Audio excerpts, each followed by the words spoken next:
دعوة الصائم التي لا ترد هي حالة كونه صائما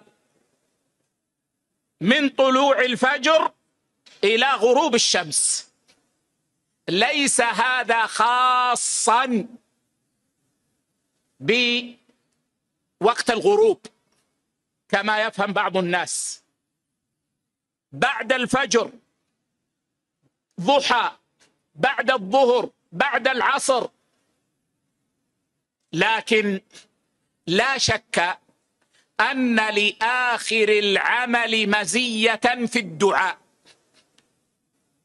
فحسن أن يدعو الصائم عند آخر وقت صومه، لكن لا يخصص الدعاء بهذا الوقت. يدعو الإنسان دعاء عاما ويدعو دعاء خاصا، ويكثر من الدعاء للأمة ولولاة الأمر وللعلماء ولنفسه ولأهله ولوالديه بما فيه الخير.